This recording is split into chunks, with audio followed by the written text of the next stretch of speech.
स्वागत है आपका काम की बात में। मैं हूं आपके साथ अंजलि यादव। अगर आप भी कार ड्राइव करते हैं तो फिर आपको फास्टैग से जुड़े तमाम नियमों के बारे में जरूर पता होना चाहिए।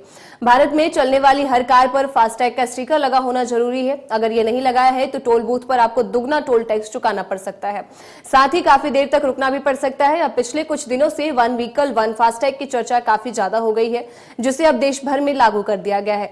वहीं आज हम आपको यही बताने जा रहे हैं कि आखिर ये क्या है और इससे आम लोगों पर क्या असर पड़ने वाला है। दरअसल फास्टैग से जुड़े कई ऐसे मामले सामने आ रहे थे जिसमें कि फर्जीवाड़ा हो रहा था।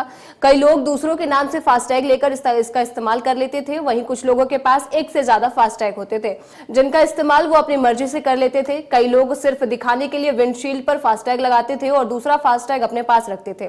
टोल टैक्स पर जुगाड़ भिड़ाने की कोशिश हमेशा वो उसमें लगे रहते थे। तब अगर जुगाड़ ना बन पाए तो फिर हाथ से जो फास्टैग होता था उनके पास दूसरा, उसको स्कैन करा लिया जाता था। ऐसे ही मामलों से निपटने के लिए वन व्हीकल वन फास्टैग का स्कीम लेकर आया गया था।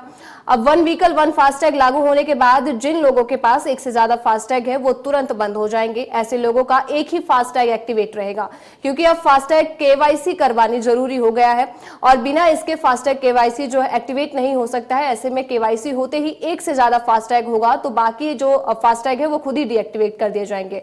जिसमें केवाईसी नहीं करवाया है उसका जो फास्टैग है उसको ब्लैकलिस्ट कर दिया जाएगा और उसको ज्यादा टैक्स चुकाना पड़ेगा। अगर आपने भी केवाईसी नहीं कराया है तो फिर एक से ज्यादा फास्टैग के लिए, या फिर आप एक से ज्यादा जो है फास्टैग रखा हुआ है तो फिर उसका इस्तेमाल जो है आप नहीं कर पाएंगे। उसमें जो बैलेंस पड़ा हुआ है उसको आप इस्तेमाल नहीं कर पाएंगे और इसी चीजों से बचने के लिए आप तुरंत जो है सेंटर पे जाके केवाईसी को प्रक्रिया को जो है वो पूरी करवाएं। यहां रुकेंगे एक छोटे से ब्रेक के लिए।